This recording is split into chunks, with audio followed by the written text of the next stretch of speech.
아멘. 종착역이 둘이라면은 당연한 것은 그 종착역으로 향하는 길도 두 개다라는 사실이죠. 하나의 길 끝에 두 개의 종착역이 있을 수는 없는 노릇이죠. 그래서 우리는 보통 우리 신앙생활 가운데 생명과 죽음, 구원과 멸망, 천국과 지옥, 그처럼 인생의 이 최종 종착지만 생각하는 그런 경향이 있습니다. 그러나 길도 두 개다라는 이 사실을 우리 잊지 말아야 합니다. 모든 인생은 그 두 길 가운데 누구든 한 길 위에 서 있게 되는 것이고, 그 길 끝에 있는 각각의 종착역을 향해 가는 중입니다. 중간지대는 없습니다. 제3의 종착역도 없습니다. 두 길이 있을 뿐이고, 그 길이 각각 안내하는 두 종착지만 있을 뿐입니다.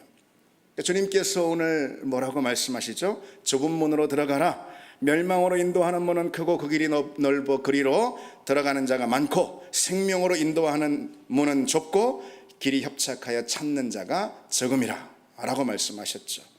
좁은 문, 협착한 길은 이제 쉽게 표현해서 많은 곤경과 장애들이 있고, 그런 걸로 둘러싸여서 굉장히 어렵고 험난한 그런 믿음의 삶을 의미하는 것이죠.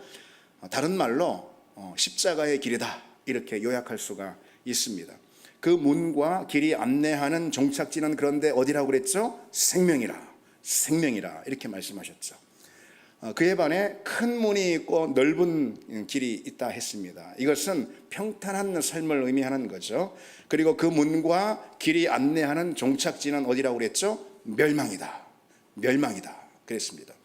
그래서 주님은 넓고 평탄한 길은 들어가는 사람들이 많지만은 그에 비해서 좁고 협착한 길은 찾는 이가 적다라고 그렇게 말씀하십니다. 주님은 그 점에 대해서 다른 성경 말씀을 통해서도 누누이 많이 말씀하셨는데, 대표적으로 예를 들어서 마태복음 22장에 보면은 청함을 받은 자는 많지만 택함을 받은 자는 적다라고 말씀하셨습니다. 청함을 받아서 다 잔치에 올 수 있는 자격을 다 받았지만은, 그러나 실제로 찾는 실제로 택함을 받은 사람은 적다라고 그렇게 말씀하셨죠. 그리고 그와 같은 아주 실망스러운 상황이라고 말할 수 있는데, 그런 실망스러운 상황은 주님 당시 때부터 많이 일어났습니다.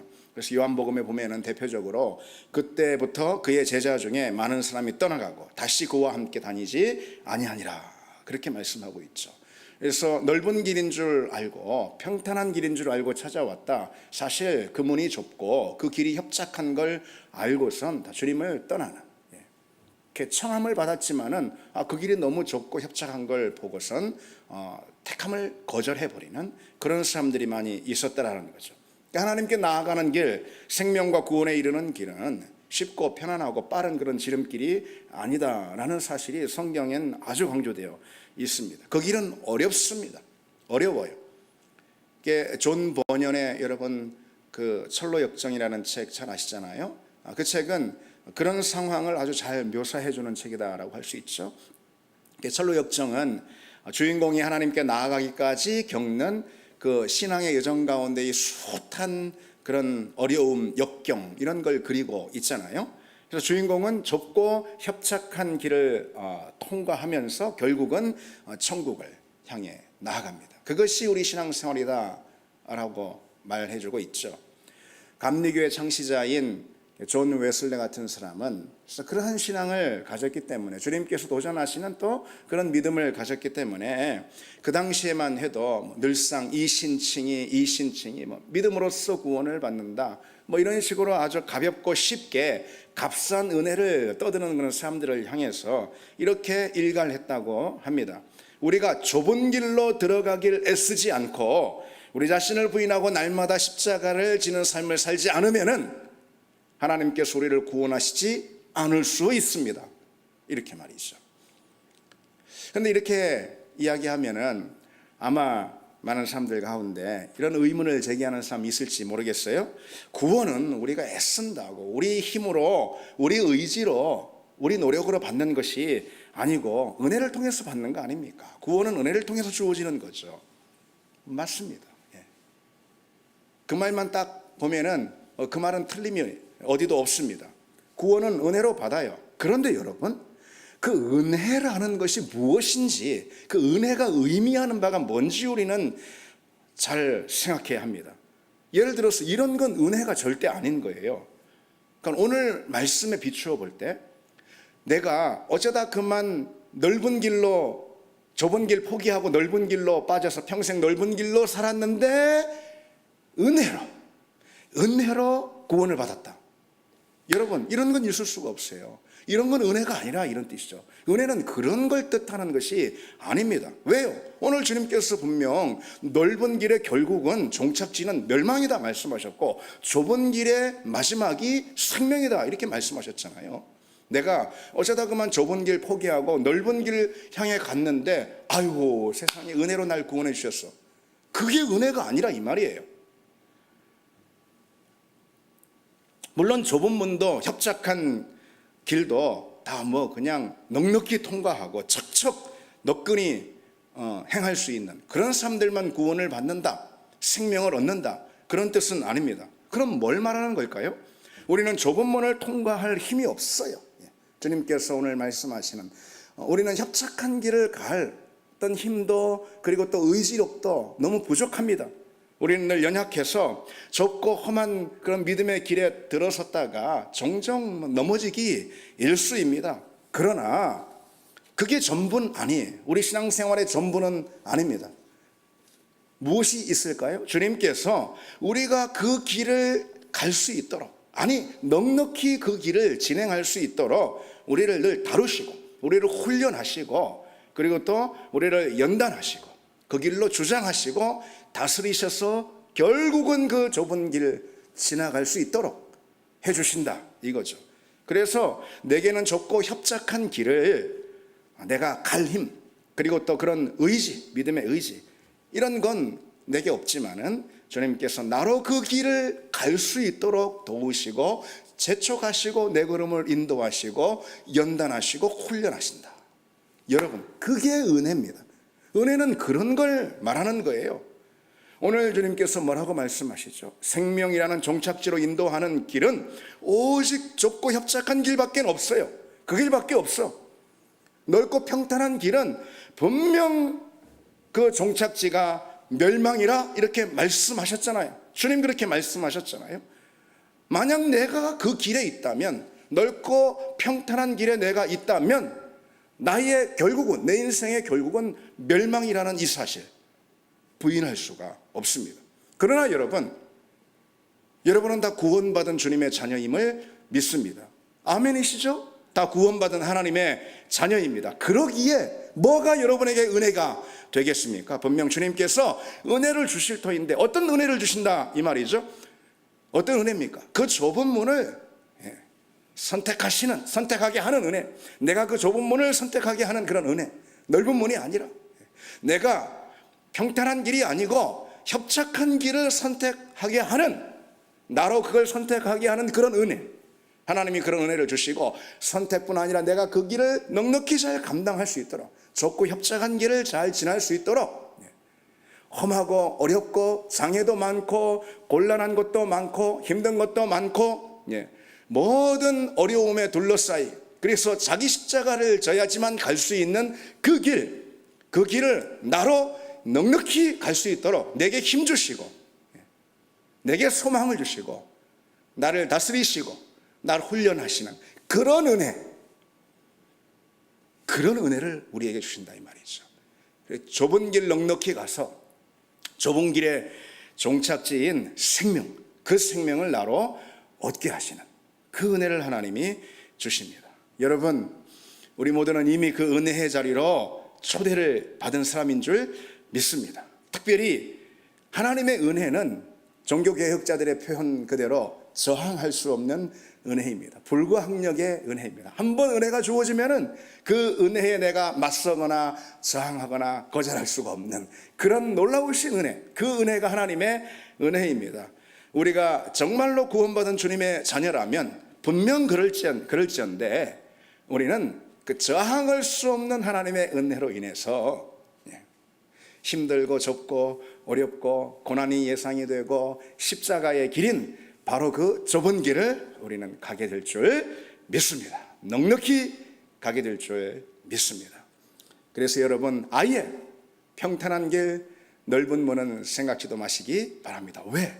그 길의 마지막 종착지는 멸망이기 때문에 그렇죠. 우리는 그 길이 아닌 전혀 다른 길로 이미 초대를 받아 들어선 사람들입니다. 그러면은 여러분, 그 좁은 길은 어떤 길을, 어떤 삶을 말하는 것일까요? 그건 한마디로 십자가의 길입니다. 오늘 말씀의 제목처럼 십자가의 길, 이것이 좁고 협착한 길입니다. 그럼 여러분, 또다시 십자가의 길은 어떤 걸까요? 그래서 구체적으로 이 시간 우리가 이 사순절 기간에 우리의 삶의 자리에 적용할 수 있는 십자가의 길에 관해서 몇 가지만 좀 살펴보도록 하겠습니다. 첫 번째로 좁은 길, 이 십자가의 길이라는 것은 대가를 지불하는 길입니다. 뭐라고요? 대가를 지불하는 길입니다. 보통 복음이 소개될 때 이런 식으로 여러분에게 복음이 소개되어 예수 믿은 경험이 있습니까? 하나님은 당신을 사랑하시고 당신을 향해서 놀라운 계획을 갖고 계십니다. 그 사실이 성경을 비추어서 틀린 것은 절대로 아닙니다. 분명 맞는 말이지만은 그렇게 복음을 전한 다음에 그것을 통해서 영접 기도를 시키고 복음을 영접하도록 한다면은 그것은 많이 부족하고 절대적으로 부족한 복음이다, 이렇게 말할 수가 있습니다. 그 말을 통해서 복음을 접한 사람은 분명 믿음에 대해서 아직 많은 것을 듣지 못한 상태라 이 말이죠. 그래서 섣불리 그 말만 믿고 그 말만 듣고 섣불리 예수를 믿고 끝까지 그런 식으로 예수를 믿는다면 나중에 크게 오해가 있었음을 발견하고 낙심하게 될 거란 말이죠.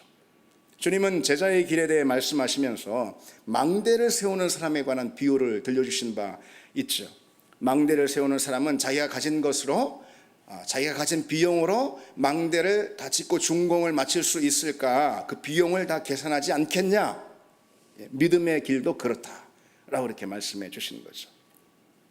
망대 세우는 사람은 비용을 계산하고 망대 세우는 일을 할 수 있을까 없을까 보고 할 수 있다라고 계산이 끝나면 착수를 한다, 이 말이죠. 믿음도 그렇습니다. 믿음은 좁은 길이 요구되는 그런 삶이에요. 그 길은 대가를 지불하는 그런 길이다, 이런 뜻입니다. 오늘날 많은 사람들은 믿음을 갖는 게 뭘 의미하는지 분명히 알지 못하고 그저 그냥 그 믿음의 자리에 섣불리 덜컥 신중하지도 못하게, 잘 듣지 못하고 복음을 끝까지 듣지 못하고 들어왔다가 그저 주여 주여 하는 그런 신앙에 그치고 만단 말이죠. 얼마나 많은 사람이 그저 주여 주여 하는 신앙에 그치고 맙니까? 그런 사람들은 결국 나중에 주님으로부터 내가 너를 도무지 알지 못하노라, 그런 끔찍하고도 심각한 불행한 반전을 맞게 될 수도 있는 거죠. 여러분, 초대교회를 한번 떠올려 보십시오. 사도행전에 성령이 임하시고 제자들이 강력하게 복음을 증거하기 시작하잖아요. 그래서 사도행전에 보면은 하루에 3,000명씩, 하루에 5,000명씩 구름대처럼 다 세례를 받고 예수를 믿었더라, 그렇게 기록하고 있죠. 엄청난 복음 전도의 역사가 일어났습니다. 그런데 제자들이 복음을 전하는 그 내용도 마치 오늘날처럼 말이죠. 그저 예수 믿으면 천국 간다고, 그저 예수 믿는 게 복 받는 거라고, 그런 복음을 듣고 그들이 예수를 믿었을까요?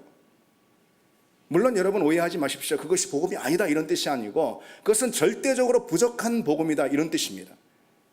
여러분, 이런 상상을 충분히 해볼 수가 있을 겁니다. 사도 베드로가 예수 믿고 천국 가라, 그렇게 복음을 전한 거죠.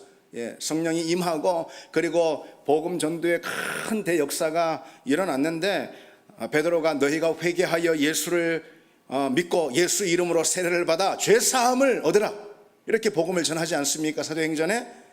그때 베드로의 그 설교를 듣고 분명 수많은 사람들이 정말 말 그대로 구름대처럼 3,000명씩 다 몰려와서 내가 예수 믿고 세례 받겠노라고 다 그렇게 손을 들고 나왔습니다.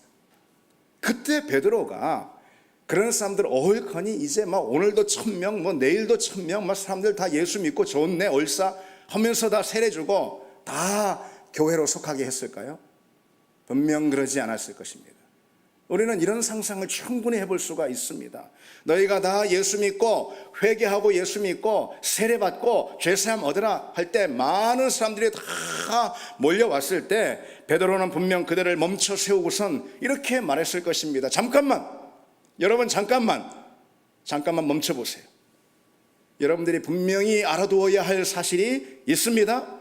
지금 세례받고 주님의 제자가 되면은 여러분의 삶은 완전히 이전과 완전히 달라져 이전으로는 절대로 돌아갈 수 없다는 사실을 다 알아야 할 것입니다. 이제 여러분은 회당에 2번 다시 찾을 수도 없을 겁니다. 회당을 찾을 수 없다는 것이 여러분에게 뭘 의미하는지 다 잘 아시죠? 여러분은 시민의 권리를 박탈당하게 될 것이고 사회생활 하는데 너무도 큰 지장을 맞이하게 될 겁니다. 심지어 여러분 가정에서도 쫓겨날 수 있을지 모르겠습니다. 여러분 부인들이요 남편들한테 쫓겨날 수 있을 겁니다. 여러분 자녀들이요 부모들한테 돌을 맞을 수도 있을 겁니다. 신중하게 선택하십시오. 신중하게 세례 받으세요. 신중하게 복음을 믿고 예수 믿으세요. 여러분 초대교회 성도들은 사도들의 그런 복음 증거로 인해서 믿으면 큰 대가가 따른다는 사실을 잘 알고 믿음으로 들어왔습니다. 바울을 여러분 보십시오. 대표적으로 예수 믿고 구원을 얻은 대가로 바울은 그 순간 정말 말 그대로 틀림없이 말 그대로 몽땅 다 잃었습니다. 지금까지의 그 모든 삶의 이력을 몽땅 다 잃었습니다. 그가 예수를 영접한다는 것은 평생에 지금까지 달려온 그 길, 쌓아온 이력을 한순간에 몰수당하는 것과 같았습니다. 바울은 그것을 알고 예수를 믿은 거예요. 바울은 우리 잘 알듯이 베냐민 지파에 속했고 그리고 로마 시민권을 가진 아주 유력한 가문의 출신 아니겠어요? 그는 유년 시절부터 정말 최고의 성공의 자리를 향해 초점을 두고 그 시선을 두고 유년 시절부터 그는 그 길을 향해 하나하나 준비하고 한 계단 한 계단 나아갔던 그런 사람이었어요. 최고의 성공을 향해서 정점의 삶을 향해서 그런 그 꿈을 한 걸음씩 한 걸음씩 성취하면서 나갔던 그런 사람이죠. 그래서 최고의 이력을 확보하고 구비하고 그 다음에 최고의 학부 역시 이미 끝마치고 그리고 이제 대제사장의 눈도장까지 딱 맞춰놨다 이 말이죠. 그것으로 바울은 자기가 이루려고 했던 꿈 아마도 분명 그거인 것 같아요. 성서학자들은 그렇게 말합니다. 바울의 최종적인 목표, 인생의 정점에 둔 그의 꿈이 무엇일까? 유대 최고의 어떤 그 종교 그룹, 지도자 그룹인 또는 정치 그룹인 사내들인 공회 70명이 속해 있는 그 사내들인 공회의 일원이 되는 것, 회원이 되는 것. 그것이 바울의 정점에 있었던 꿈이고 이제 거의 다가섰습니다. 거의 다가섰어요. 그러나 그 정점에 다다랐을 무렵에 바울이 그만 예수님을 만났잖아요. 바울이 그만 예수님을 만나고 말았어요. 그리고 바울이 그 예수를 얻기 위해서 잃어버린 것은 이전의 삶 몽땅이었습니다. 말 그대로 바울은 그의 평생의 꿈, 평생의 노력, 평생에 이룬 모든 그의 이력들 모든 것을 배설물처럼 여겼다 그랬죠. 그렇게 해서 얻은 것이 바로 믿음이고 복음이었습니다. 믿음의 길은 곧 십자가의 길은 대가와 비용을 치르는 길입니다. 여러분, 우리 믿음의 선배들이 그것을 우리에게 너무도 분명하게 보여주고 있습니다. 그러기에 좁은 길이고 찾는 이가 많진 않다라고 주님도 말씀하시죠. 여러분, 우리는 누구인가? 이미 그 좁은 길로 초대받아서 이미 그 좁은 길로 들어선 사람들입니다. 여기서 뭐 갈까 말까 하는 사람들이 아니에요, 여러분. 이미 좁은 길로 은혜 가운데 초대받아 들어온 사람들입니다. 따라서 우리는 질문해야 할 것입니다. 내 삶을 돌아보면서 또 내 삶을 지금 현재 삶을 살펴보면서 내가 믿음을 위해서 마땅히 지불하는 대가가 있는가? 나는 어떤 비용을 치르고 있는가? 여러분, 선물은 그냥 선물이 되는 법은 없습니다. 세상에서도 그래요. 세상에서도요, 선물이 그냥 선물이 되고 선물이 그냥 주어지는 법은 없습니다. 예배가 우리에게 선물이 되고, 기도와 기도 응답이 우리에게 선물이 되고요, 성령 충만이 우리에게 선물이 되고, 믿음의 성장이 우리에게 선물이 돼야 할 것입니다. 그러나 그냥 선물이 되지는 않습니다. 예배 나오면 그냥 예배가 선물의 자리이지, 그러나 그렇지 않습니다. 예배의 자리에서도, 기도의 자리에서도, 우리 신앙의 모든 자리에서도 주님 앞에 마땅히 주님께서 내게 요청하시는, 그리고 기도라면 기도의 자리에 마땅히 요청이 되는 그 대가와, 예배라면 예배의 자리에 마땅히 요구가 되는 그 비용을 우리가 치를 때, 비용과 대가를 치를 때, 그러면서 얻는 그것이 분명 선물이 될 수가 있습니다. 여러분, 우리는 예배와 기도와 믿음의 성장과 또 성령의 충만과 성령의 열매와 하나님이 우리에게 주신 온갖 은혜들, 은사들, 이것을 정말 우리 믿음의 자리에서 선물로 누리고 있습니까? 선물로 누리고 있습니까? 그렇다면 분명 여러분들이 치르고 있는 믿음의 대가가 있을 거다, 그렇게 봅니다. 제자훈련도 마찬가지입니다. 여러분, 제자훈련도 한번 해봐서 좋은 것 같으면 한번 해봐야지. 그러면은 제자훈련을 통해서 결코 우리 어떤 선물도 얻을 수 없고, 제자훈련 그 자체가 절대로 선물이 될 수는 없을 겁니다. 제자훈련을 통해서도 내가 시간이면 시간, 또는 뭐 물질이면 물질, 뭐 또 뭐면 어떤 거든 감수하고 치르는 희생과 손실과 대가가 있을 때, 그때 그 제자훈련이 내게 참 귀한 선물이 되고 또 복이 되는 법입니다. 우리의 모든 신앙의 삶이 다 똑같습니다. 이제 두 번째로 보실까요? 좁은 길, 십자가의 길이 어떤 길인가 우리 나누고 있는데, 그것은 자기를 굴복시키는 길입니다. 자기를 굴복시키는 삶. 주님께서 뭐라 말씀하셨죠? 누구든지 나를 따르려거든 자기를 부인하고 자기 십자가를 지고 나를 따를 것이라 그랬죠. 십자가의 길은 자기를 부인하는 삶이죠. 곧 내 자아, 내 의지를 철저히 꺾고 굴복시켜서 주님 앞에 드리는 그 삶. 그러기에 그 길은 분명 좁고 협착한 길이고, 그러기에 그 길을 찾는 이는 많지 않다라고 말씀하고 있어요. 바울은 이렇게 고백하고 있습니다.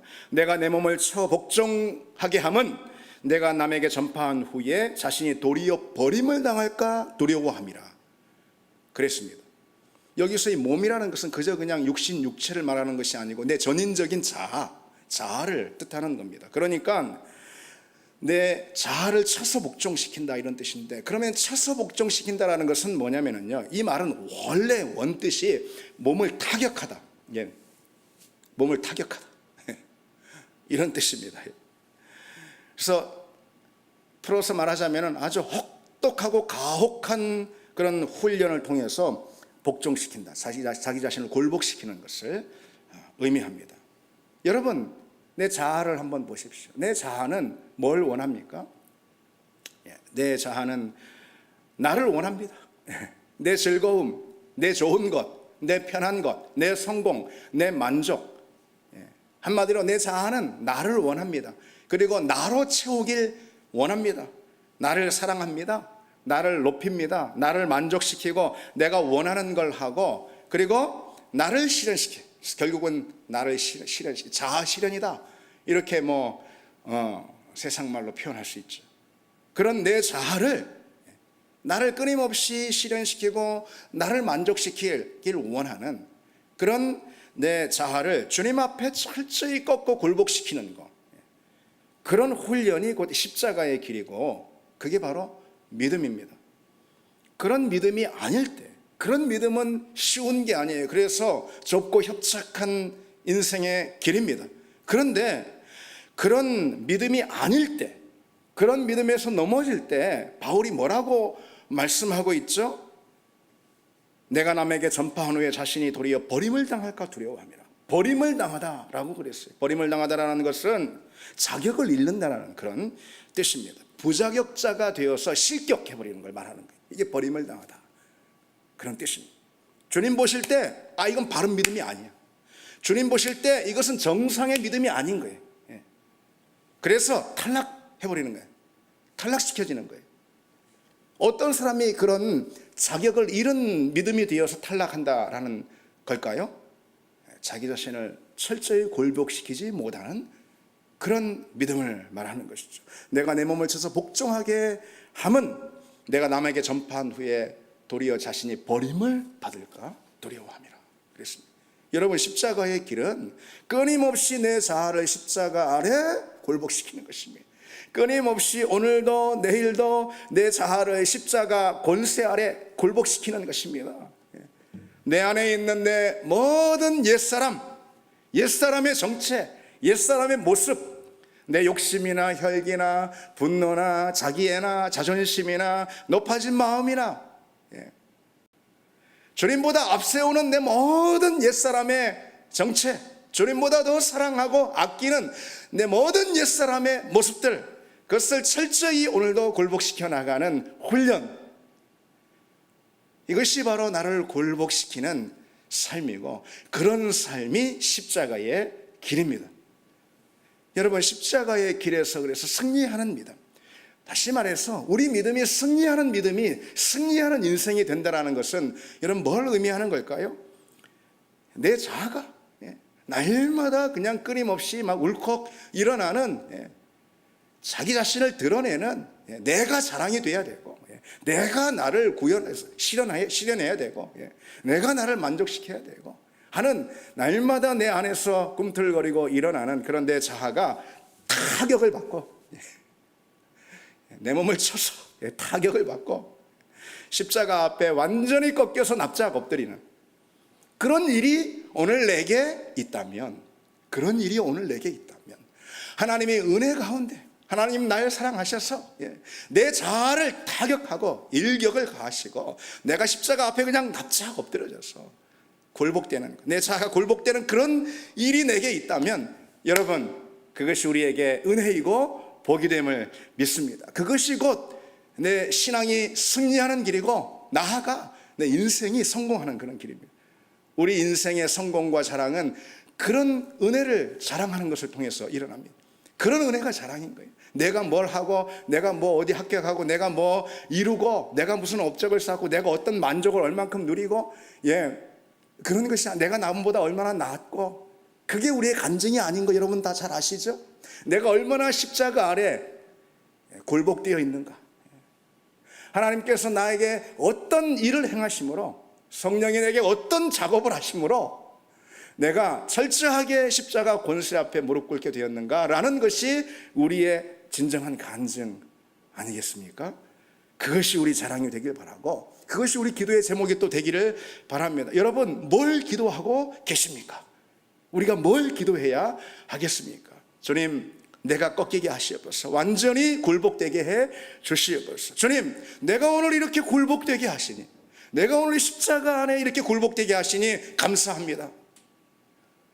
그것이 여러분의 기도가 되고 또 감사의 제목이 되길 바랍니다. 마지막으로, 좁은 길, 십자가의 길은 어떤 길이냐? 하나님의 영 있는 성령의 매이는 삶, 성령의 매이는 삶, 이것이 십자가의 길입니다. 여러분, 내가 원하는 대로 살지 못하고 매 순간 성령의 포로가 돼가지고 주님께 묶이는 그런 삶, 이런 삶이 십자가의 길이고, 그런 삶은 좁은 길입니다. 그러나 그 좁고 협착한 길이 우리에게 선물하는 것은 무엇이죠? 오늘 주님 말씀대로 생명이다, 생명이다 그러셨죠. 근데 여러분, 우리가 좀 잘 생각해야 하겠습니다. 무언가에 매이는 거 있죠. 무언가에 묶이는 거, 무언가에 포로가 되고 구속이 되는 거, 이것이 다 나쁜 건 아닙니다. 다 나쁜 건 아닙니다. 우리 아이들이 중학생, 이제 고등학생 됐네요. 그런데 부모에게 매여 있는 거, 물론 지들은 싫어하겠지. 믿음이 없어서 그런 거예요. 그러나 그것이 은혜고 복이죠. 그러지 않겠습니까? 그러니까 대상이 누구냐에 따라서 매이는 게 복이고 묶이는 게 선물이고 또 자유일 수가 있다는 사실 여러분 다 잘 아십니다. 하나님의 영, 성령에 매이면은 그게 과연 우리에게 복이고 그게 우리의 누릴 수 있는 참된 자유임을 믿습니다. 바울은 전도 여정 가운데 이렇게 고백하고 있는 바가 있어요. 보라, 이제 나는 성령에 매여 예루살렘으로 가는데 거기서 무슨 일을 당할지 알지 못한다. 사실은 알고 있어요. 적어도 어떤 정도는 알고 있냐면은 큰 환난과 박해를 당할 거라는 사실 정도는 알고 있죠.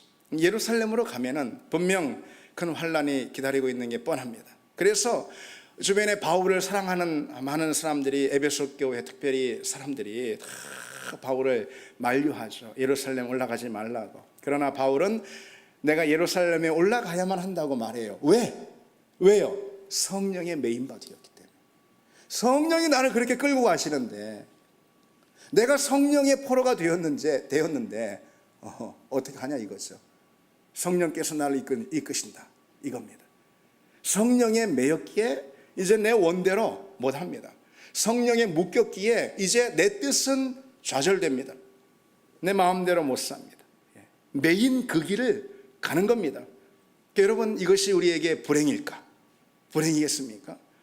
그러나 그것이 참된 복임을 이 순간 정말 그저 우리 생각으로만이 아니고 우리 깊은 마음과 내면으로 고백이 되기를 원합니다.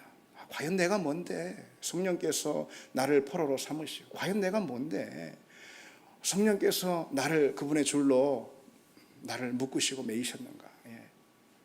그런 은혜와 그런 감동이 우리에게 있기를 원합니다. 여러분, 한번 요나를, 구약 선지자인 요나를 한번 떠올려 보십시오. 요나는 우리가 아는 대로 니느웨로 가지 않고 하나님 말씀 불순종해서 다스시로 도망하지 않았습니까? 그런데 어때요? 결국은 하나님께 붙잡혀가지고 그냥 못 끌려가지고 결국은 니느웨로 가지 않습니까? 그리고 억지로 복음을 전하죠. 그 복음 전하기 싫어했는데 억지로 니느웨에서 복음을 전하잖아요. 여러분, 이런 상상을 한번 해보십시오. 요나가 용케도 하나님의 손을 벗어나가지고 다스시로 도망가길 성공했다면 여러분, 그것이 다행입니까? 여러분, 그것이 요나에게 복이라 생각하시는 분 계십니까? 요나가 물고기 뱃속에 들어가면서까지 그 칠흑 같은 그런 깊은 바닥을 경험하는, 정말 죽음을 경험하는 그런 물고기 뱃속에까지 들어가면서까지 그냥 하나님께 붙들려서 그냥 어거지로 끌려가지고 느느웨로 가서 억지로라도, 하기 싫은데 억지로라도 하나님이 그에게 맡겨주신 사명을 그가 감당했어요. 그래서 요나가 불행해 보이십니까? 요나가 딱해 보이십니까? 그런 사람 아무도 없을 겁니다, 여기에. 그래도 하나님이 요나를 기억하셨어. 저놈의 새끼 그냥 내버려두고 요나 말고 뭐 선지자 없어?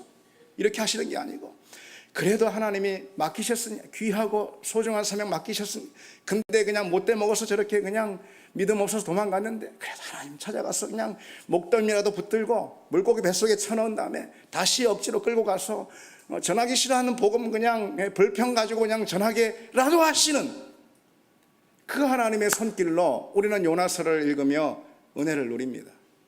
나도 그와 같은 은혜를 얻기를 원합니다. 여러분, 그러지 않습니까? 우리는 보통 교회에서 어떤 일을 맡을 때, 신앙생활은 물론이고 어떤 일을 맡을 때 또는 직분을 맡을 때 자원하는 마음으로 하려고 합니다. 맞습니다. 그리고 여러분도 뭐 이제 많이 느끼셨겠지만 제가 어느 순간부터 자원하는 사람 하라고, 제자훈련도 자원하는 사람만 해. 자원하는 사람. 원하지 않으면 하면 안 되죠. 자원하는 사람만. 그리고 뭐 직분도 뭐 어떤 사역도 자원하는 사람만 하라라는 그런 이야기를 제가 어느 순간부터 굉장히 강조하고 많이 하는 거 여러분도 다 느끼셨을 겁니다. 그런데 여러분, 성경 가만히 보면은 그 말이 다 맞는 말은 아니에요. 여러분, 모세가 저요, 내가 할게요, 내가 내 백성한테 내가 갈게, 저요 해서 갔습니까? 모세가 그냥 거의 끌려가듯이 가지 않습니까? 하나님 앞에 모세가요 얼마나 많이 나 안 가겠다고 하나님 다른 사람 쓰라고. 우리가 그 성경 출애굽기를 읽으면은요 가슴이 콩닥콩닥해. 예. 엄만 그래도 이 인간이 간이 배 밖에 나왔지, 하나님께 이렇게, 하나님 이렇게 말씀하시고 이렇게 설득하시고 이렇게 설법하시는데도 나 안 가게, 끝까지는 안 가겠다는 거예요. 그 하나님께서 불현듯 화를 내시잖아요. 그냥 엉덩이 탁 해가지고 그냥 보내시잖아요. 자원해서 하는 사람 없어요.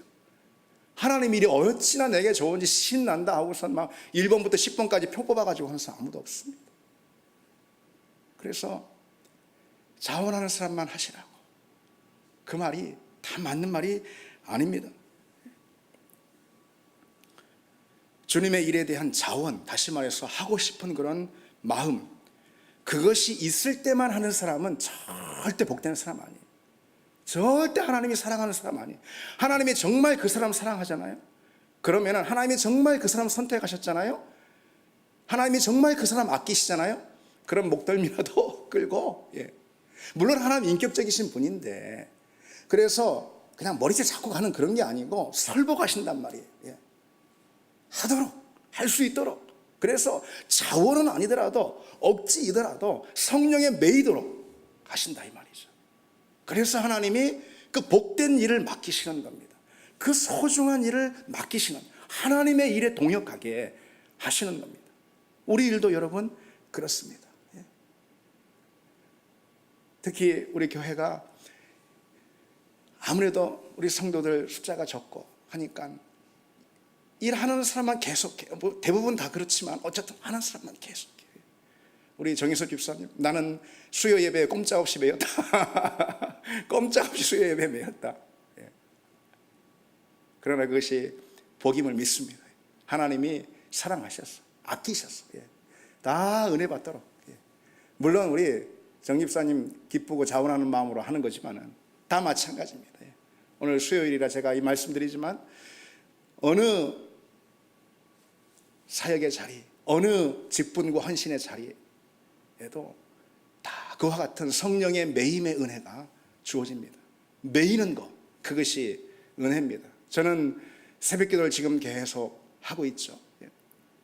부목사 시절부터 20년 넘게 새벽기도 하는 것 같은데, 다른 목사님들은 뭐 그 시간 되면 벌떡 일어나진다나, 알람 필요 없다나, 희한하게 나는 무슨 뭔가 잘못된, 뭐 어떻게 무슨 리듬이 잘못됐는지, 신체 리듬이 도저히 일어나는 게 아직도 힘들어요, 새벽에. 그래서 그때마다 새벽기도 뭐 없었으면 하는 그런 생각도 들고, 예. 가끔가다 명절날 새벽기도 없으면 그것이 막 정말 소망이 되고, 예, 복음이 되고, 예. 그런데 그런 생각 해봅니다. 늘 나와 기도할 때마다, 야, 하나님이 내게 이거 주신 은혜고 선물이지, 은혜고 선물이지. 억지로라도 자원하는 마음은 솔직히 없어요. 그러나 나와서 기도할 땐 그것이 얼마나 선물이 되고 얼마나 은혜가 되는지는 너무도 많이 느끼고 또 누리고 있습니다. 여러분, 십자가의 길은 성령에 매여서 매이는 대로 가는 그런 삶임을 믿습니다. 십자가의 길은 대가를 지불하는 삶입니다. 십자가의 길은 자아를 굴복시키는 삶이에요. 십자가의 길은 성령에 매이는 삶입니다. 우리 같이 찬양 드리고 기도하시겠습니다.